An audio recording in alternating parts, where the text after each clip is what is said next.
Por favor, minha gente, peguem a palavra de Deus e abram a sua palavra, o seu evangelho, em Mateus capítulo 1, a partir do versículo de número 1. Nós vamos fazer uma leitura um tanto incomum. Talvez você vai se perguntar o porquê que nós vamos fazer essa leitura no início da mensagem de hoje. Mas eu quero que você saiba que o Espírito Santo tem uma palavra muito edificante para nós nessa leitura que nós vamos fazer. Nós vamos ler a genealogia de Jesus Cristo, tanto em Mateus capítulo 1, como posteriormente em Lucas capítulo de número 3. São 16 versículos em Mateus e 16 versículos em Lucas. Então quero que você persevere só mais um pouquinho mais aí de pé. Amém? Mateus 1, versículo 1 diz assim: livro da geração de Jesus Cristo, filho de Davi, filho de Abraão. Abraão gerou a Isaque, Isaque gerou a Jacó, Jacó gerou a Judá e a seus irmãos, e Judá gerou a Tamar, de Tamar a Pérez e a Zerá. E Pérez gerou a Esrom, e Esrom gerou a Arão. Arão gerou a Aminadab, Aminadab gerou a Naasson, e Naasson gerou a Salmão. E Salmão gerou de Raabe a Boaz. E Boaz gerou de Rute a Obed, e Obed gerou a Jessé. Jessé gerou ao rei Davi, e o rei Davi gerou a Salomão, da que foi mulher de Urias. Salomão gerou Roboão. Roboão gerou Abias, e Abias gerou a Asa. E Asa gerou a Josafá, e Josafá gerou a Jorão, e Jorão gerou a Uzias. E Uzias gerou a Jotão, e Jotão gerou a Acás. Acás gerou a Ezequias, Ezequias gerou a Manassés, e Manassés gerou a Amon, e Amon gerou a Josias. E Josias gerou a Jeconias e seus irmãos na deportação para a Babilônia. E depois da deportação para a Babilônia, Jeconias gerou a Salatiel, e Salatiel gerou a Zorobabel, e Zorobabel gerou a Abiúde, e Abiúde gerou a Eliaquim, e Eliaquim gerou a Azor, Azor gerou a Sadoque, Sadoque gerou a Aquim, Aquim gerou a Eliúde, Eliúde gerou a Eleazar, Eleazar gerou a Matã, e Matã gerou a Jacó, e Jacó gerou a José, marido de Maria, da qual nasceu Jesus, que se chama o Cristo. Diga glória a Deus. Respirou aí? Então vamos para o capítulo 3 de Lucas. Tem muito mais nomes aqui em Lucas, porque o Mateus, ele inicia por Davi. O Lucas faz o inverso. O Lucas vai do começo, aliás, do fim até o início. Lucas capítulo 3, versículo de número 23. Vamos ler do 23 ao 38. Amém, igreja? Está escrito, Lucas 3, 23, tá? E o mesmo Jesus começava a ser quase 30 anos, sendo como se cuidava filho de José. E José de Eli, e Eli de Matate, Matate de Levi, Levi de Melque, Melque de Janai, Janai de José. E José de Matatias, e Matatias de Amós, e Amós de Naum, e Naum de Esli, e Esli de Nagai. Nagai de Maate, Maate a Matatias, e Matatias de Simei. E Simei de José, e José de Jodá. E Jodá de Joanã, e Joanã de Reza, Reza de Zorobabel, Zorobabel de Salatiel, e Salatiel de Nere. E Nere de Melque, Melque de Ade, Ade de Cozã, Cozã de Eumadã, e Eumadã de Er de Josué, e Josué de Eliezer, e Eliezer de Jorim, Jorim de Matate, Matate de Levi, e Levi de Simeão, e Simeão de Judá, e Judá de José, e José de Jonã, e Jonã de Eliaquim, e Eliaquim de Melaá, e Melaá de Mená, e Mená de Matatá, e Matatá de Natã, e Natã de Davi, e Davi de Jessé, e Jessé de Obed. Obed de Boaz, Boaz de Salá, e Salá de Naasson, e Naasson de Aminadab, Aminadab de Adamim, Adamim de Arni, Arni de Esrom, Esrom de Pérez, e Pérez de Judá. E Judá de Jacó, e Jacó de Isaque, Isaque de Abraão, Abraão de Tera, e Tera de Naor, e Naor de Serug, Serug de Regal, e Ragal de Faleque, Faleque de Eber, Eber de Salá, e Salá de Cainã, e Cainã de Arfaxade, e Arfaxade de Sem, Sem de Noé, e Noé de Lameque, e Lameque de Metusalém, e Metusalém de Enoque, Enoque de Jared, Jared de Malalael, Malalel de Cainã, e Cainã de Enos, Enos de Sete, Sete de Adão, e Adão de Deus. Amém, igreja? Veja que Lucas retrocede até o Senhor, e Davi, e Mateus vem de Davi até José. Você crê que o Senhor falará conosco através de tantos nomes que nós acabamos de ler aqui? Quem crê que através da árvore genealógica de Jesus, o Senhor tem uma palavra para nós? Crê mesmo? Eu não vou repetir todos de novo. Imagina se eu fosse ler tudo de novo para a igreja repetir, como nós fazemos sempre. Não faremos assim, amém? Mas quem acredita, desocupa as mãos e vamos aplaudir ao Senhor e a sua palavra. Pai querido, Deus amado e todo-poderoso, a tua palavra vai ser pregada, e todos que estão te aplaudindo, te exaltando, te glorificando, não vieram aqui para me ouvir, mas todos querem ouvir a tua voz. Que eu diminua e que o Senhor cresça. Remove todo o bloqueio, não deixa nada atrapalhar. Envie essa palavra com poder e autoridade, e que essa palavra vá e prospere, cumprindo o propósito para o qual é mandada, em nome de Jesus. Diga amém, Jesus. Diga graças a Deus. Sentem, por favor. Nas duas leituras que nós fizemos, nós percebemos que são gerações e gerações, e são dezenas de pessoas. A árvore genealógica do Senhor Jesus, muitas pessoas fazem parte dela, muitos nomes desconhecidos. Nós lemos nomes aqui que talvez você nunca tinha ouvido falar, e se já tinha lido essas duas genealogias aqui, primeiro a de Mateus, como também a de Lucas, talvez você nem se atentou a nomes aqui, porque certamente não iriam chamar a tua atenção, porque ainda que fizessem parte, ou que fizeram parte da genealogia do Senhor, foram pessoas que não tiveram tão destaque biblicamente falando.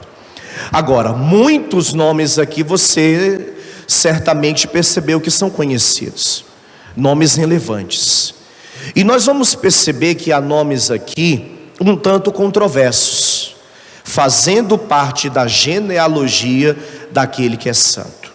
Por exemplo, Lucas não falou de nenhuma mulher, você deve ter percebido na leitura, mas o Mateus incluiu o nome de 3 mulheres aqui, que nós podemos destacar de uma forma especial: Tamar, Raabe e Batseba.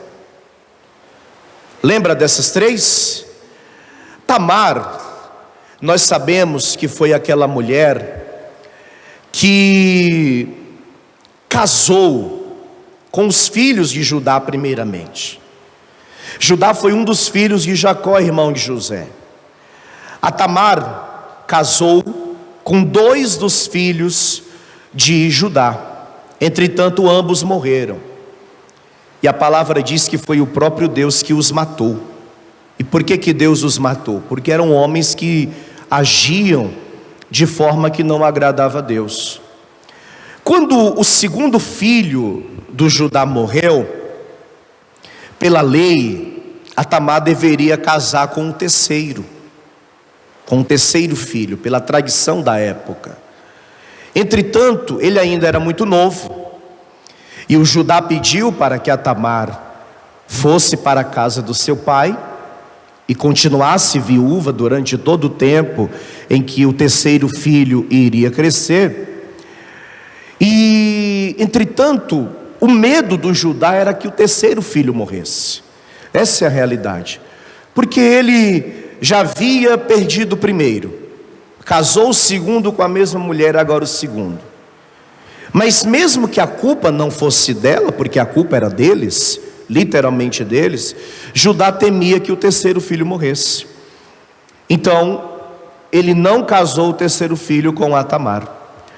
Mas acontece que em um determinado dia, quando Judá esteve na região que ela morava, na casa de seu pai, a Tamar se vestiu como se fosse uma prostituta, e o Judá, erroneamente, porque ele também comete um erro, ele contrata os serviços daquela mulher, não sabendo que ela é a nora Tamar, tem relações com ela e ela fica grávida. Quando ela fica grávida, ele é avisado da gravidez e acredita-se que ela adulterou. Porque mesmo que o marido estivesse morto, ela tinha um compromisso com a família de Judá, um compromisso com o terceiro filho. Tendo ela relação com qualquer outro homem, ela ia ser considerada adúltera, e você sabe muito bem o que acontecia com mulheres adúlteras. A palavra diz em Gênesis que a ordem que o Judá havia dado acerca de Tamar era para que ela fosse queimada. Mas quando ele vai ao encontro dela, para resumir, porque a história é longa e nós temos muita coisa para falar, Judá é informado que a mulher no qual ele teve relações, não sabendo ele quem era justamente a sua nora, e que aquele filho era dele. Mas o Judá errou, mas a Tamar também errou, porque de todo modo ela enganou o sogro, e de todo modo ela cometeu um tipo de prostituição.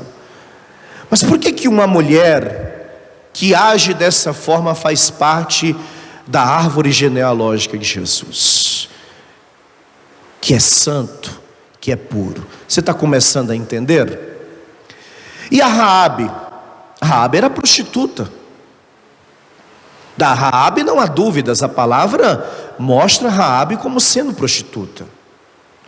Por que Deus permitiu que o Senhor Jesus nascesse de uma descendência vindo de uma mulher que enganou o sogro, né, se prostituindo, e de uma prostituta verdadeiramente falando?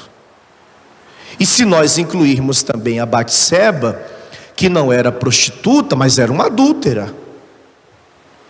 A Batseba era uma adúltera, porque ela traiu o marido com Davi, ainda que ela não tivesse escolha, porque o mais errado naquele adultério sabemos que foi Davi, ainda assim ela adulterou com Davi. Por que essas três mulheres, com, podemos dizer assim, marcas reprováveis na sua vida, fizeram parte da genealogia do Senhor? Para mostrar o que está escrito aqui em Mateus 18, minha gente, onde a palavra vai dizer assim, Mateus 18, versículo 11: porque o Filho do Homem veio salvar o que se tinha o quê? O que se tinha perdido. Amém? Porque o Filho do Homem veio salvar o que se tinha perdido. Não é pelos nossos méritos, minha gente, mas sim pelos nossos deméritos. Por que há duas prostitutas e uma adúltera na genealogia de Jesus? Para nos mostrar que todos aqueles que ainda no passado tenham agido e cometido atitudes reprováveis aos olhos de Deus e também aos olhos da sociedade, também são dignos do perdão. E ainda que um dia estivessem perdidos, o Senhor Jesus morreu no Calvário para que todos fossem achados e pela sua misericórdia salvos para a glória de Deus Pai, o Todo-Poderoso. Porque Nós poderíamos imaginar uma árvore genealógica perfeita, é ou não é? De mulheres santas, exemplos de mulheres. Quem concorda comigo?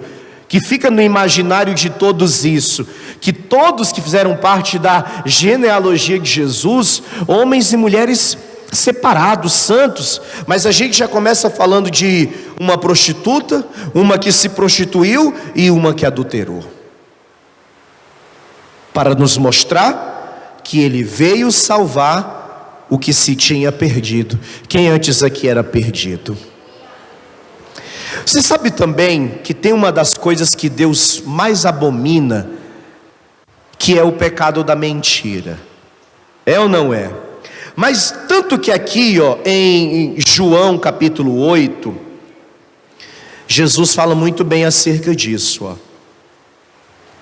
João capítulo 8, o versículo que eu quero ler com você é o 44.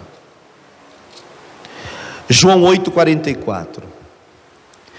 Vós tendes por pai ao diabo, e quereis satisfazer os desejos de vosso pai. Ele foi homicida desde o princípio, e não se firmou na verdade, porque não há verdade nele. Quando ele profere mentira, fala do que lhe é próprio, porque é mentiroso e pai da mentira.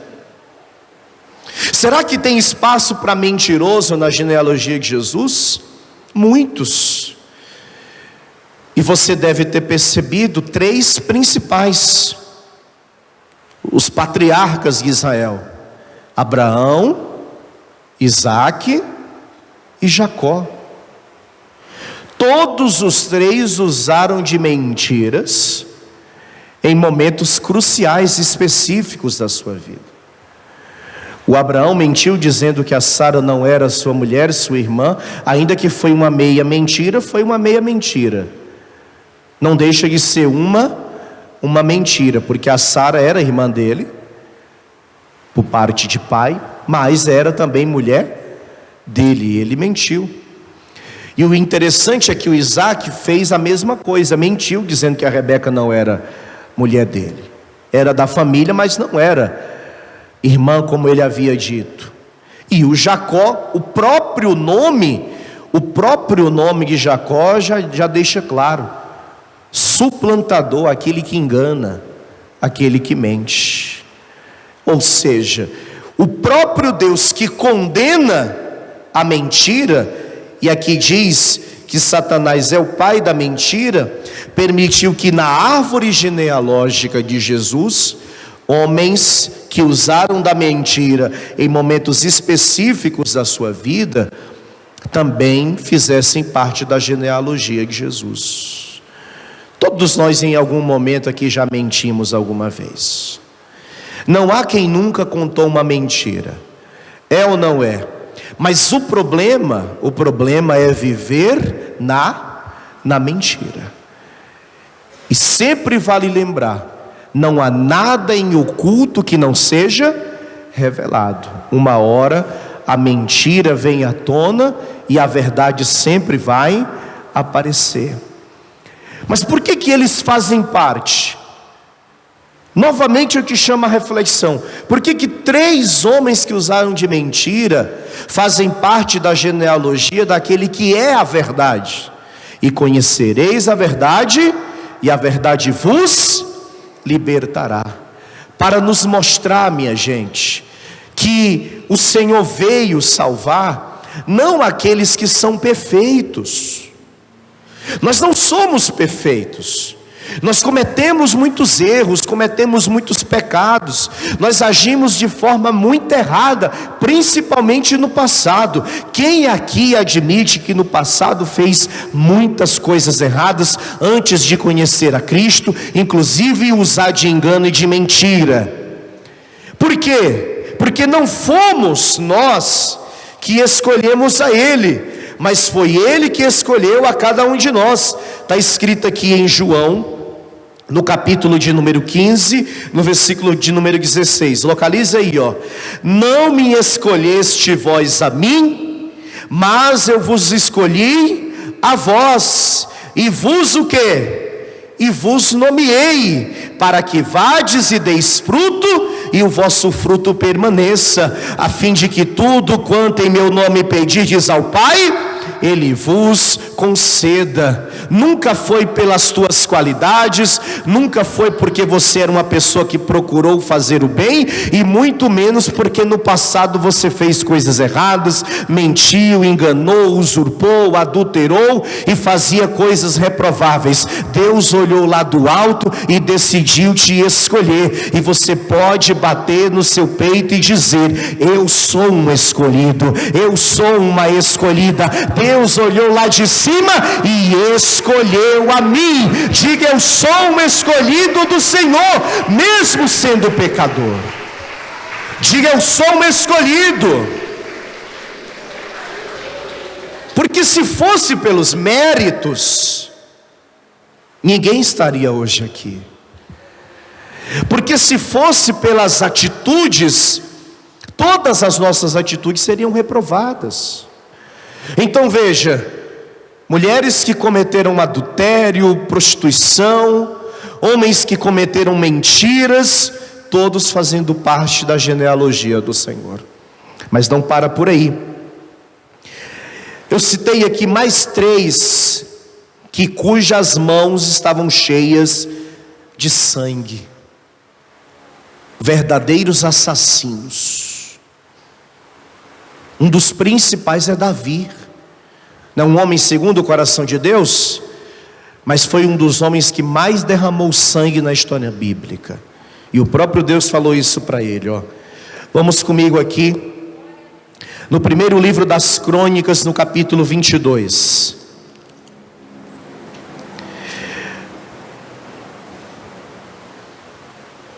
Primeiro livro das Crônicas, capítulo 22.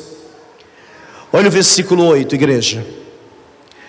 Diz assim, porém a minha palavra do Senhor veio dizendo: tu derramaste sangue em abundância, e fizeste grandes guerras.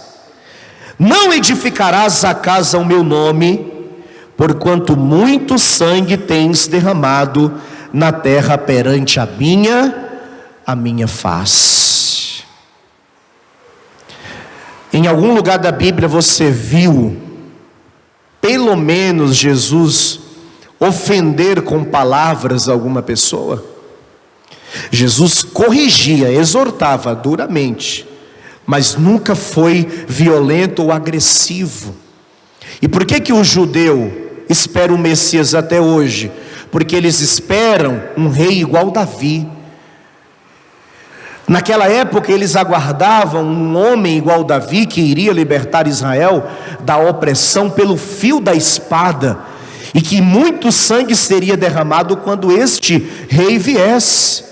E Jesus veio e reuniu e continua reunindo milhões e milhões e milhões de seguidores pelo mundo aí afora, apenas pelo poder da sua palavra. Diga glória a Deus. Mas Davi faz parte da genealogia, e o Senhor é chamado de filho de Davi. Entretanto, Davi matou muita gente, derramou muito sangue. Além de Davi, nós temos Acás. Aqui no segundo livro das Crônicas, no capítulo 28, o texto também fala deste homem, do rei Acás. Olha o que diz aqui, segundo Crônicas 28, versículo de número 3. Olha o que o Acás fez, minha gente. Olha a loucura. Segundo Crônicas 28, versículo 3. Também queimou incenso no vale de Inó, e queimou seus filhos. Queimou o que, minha gente? Não, você leu direito? É isso que está escrito aí? Quem tem filho aí, diga glória a Deus. Imagina um pai queimar os próprios filhos? Pois é. E queimou seus filhos conforme as abominações dos gentios que o Senhor tinha desterrado de diante dos filhos de Israel. Você tem noção de quem foi esse Acás? Você tem noção de um rei que queimou os próprios filhos? Pois bem, ele também faz parte da genealogia de Jesus. Um outro rei também muito conhecido, talvez esse você vai lembrar o nome, Manassés, aqui no capítulo de número 33, do livro de Crônicas também, nesse mesmo livro, no segundo livro, segundo Crônicas 33, olha o versículo de número 6, olha o que diz, ó. E fez ele também passar os seus filhos pelo fogo, no vale do filho de Inom, e usou de adivinhações e de agouros e feitiçarias, e consultou adivinhos e encantadores, e fez muitíssimo mal aos olhos do Senhor, para provocar a ira. Avance por favor para o versículo de número 9. E Manassés tanto fez errar a Judá e aos moradores de Jerusalém, que fizeram pior do que as nações que o Senhor tinha instruído de diante dos filhos de Israel. Fez o mesmo que o Acás, e ainda desvirtuou uma nação inteira, fazendo toda a nação pecar contra o Senhor. Por que esses três homens fazem parte da genealogia do Senhor? Para nos mostrar, minha gente, que até a pior pessoa que você conhece, a pior pessoa que você ouviu falar, tem salvação também para ela. A igreja está lotada de ex-tudo, ex-drogado, ex-alcoólatra, tudo que você possa imaginar. Alguns eu prefiro nem citar, alguns eu prefiro nem falar, mas a igreja está cheia de ex-tudo, inclusive de pessoas que podem ter cometido até coisas horrendas, coisas que na imaginação de cada um de nós é difícil até de entender como que pessoas que fizeram coisas tão absurdas estão hoje na igreja, servindo a Deus, alguns até no altar pregando a palavra, outros ajudando como obreiro, ou tão somente congregando. E há quem duramente critica essa ação que a igreja promove.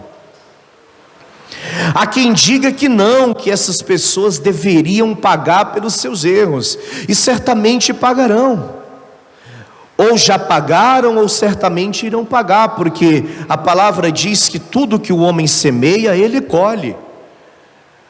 Amém, minha gente? Mas ainda assim, estas pessoas podem ser salvas, são dignas do perdão de Deus, ainda que para a sociedade não, para Deus sim. Porque a genealogia de Jesus nos mostra que houve homens que fizeram atrocidades, matar os próprios filhos, derramar muito sangue, desvirtuar pessoas. E quantas pessoas fizeram coisas horrendas e hoje, para a glória de Deus, estão livres e transformadas. Talvez até aqui entre nós não conhecemos o testemunho de todo mundo.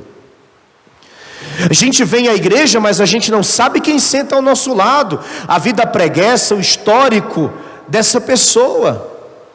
Mas independente do erro que ela cometeu, ou do erro que eu cometi, ambos estávamos em pecado, e foi a misericórdia de Deus que nos salvou, e é pela misericórdia dele que seremos salvos. E quem somos nós para apontarmos o dedo e julgarmos se essa pessoa verdadeiramente se arrependeu? Se Deus a perdoou, quem somos nós para dizer outra coisa? Quem compreende isso, diga glória a Deus. Amém? Todos são dignos do perdão de Deus. Para que nós entendamos melhor, Aqui em 1 Coríntios, no capítulo de número 1, a Bíblia diz assim, 1 Coríntios 1, 27. Mas Deus escolheu as coisas loucas deste mundo para confundir as sábias. Deus escolheu as coisas fracas deste mundo para confundir as fortes. E Deus escolheu as coisas vis deste mundo e as desprezíveis e as que não são, para aniquilar as que são, para que nenhuma carne se glorie perante Ele. Diga glória a Deus. Mas pastor, eu custo a aceitar isso. Como que uma pessoa que fez tanto mal hoje anda livre por aí, com a Bíblia debaixo do braço, e muitas vezes até no altar pregando a palavra? Quando você vê uma pessoa assim, enxergue o mover e o poder de Deus na vida dela. Quase nenhuma família passa ilesa. Às vezes a gente critica o outro, sendo que na nossa família provavelmente podemos ter alguém assim, ainda que de segundo ou de terceiro grau, ainda que em outro estado, ainda que distante, ainda que não tenha contato, mas faz parte da família. E eu acredito que você não quer a derrota, o mal, a destruição ou a morte dessa pessoa. Eu acredito que você quer que um dia ela se arrependa, que um dia a palavra de Deus chegue até a ela, que um dia ela seja libertada desse mal que lhe domina, desse comportamento errado que ela tem levado ao longo da sua vida. No fundo você teme que uma má notícia chegue, que uma mensagem seja te enviada, que o telefone venha tocar à tarde da noite, a notícia seja justamente essa, que ninguém quer ouvir, que ninguém quer receber. Se para os que são teus, você quer que o Senhor tenha misericórdia e os ajude, e por que não também os demais, que fazem parte da família de outras pessoas? Não há um justo sequer, todos pecaram, minha gente, inclusive nós.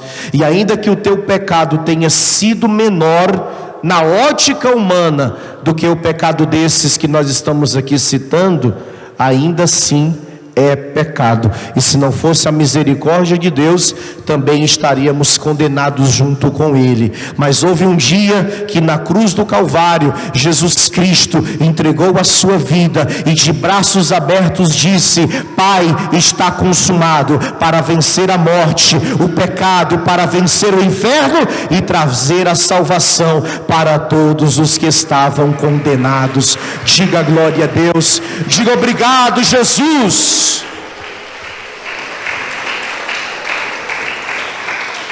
Você sabe também que uma das coisas que Deus sempre condenou foi a idolatria, né?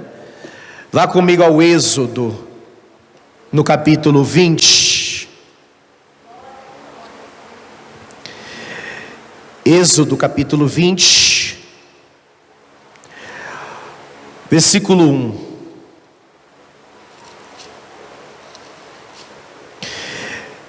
Então falou Deus todas essas palavras, dizendo: Eu sou o Deus que te tirei da terra do Egito, da casa da servidão.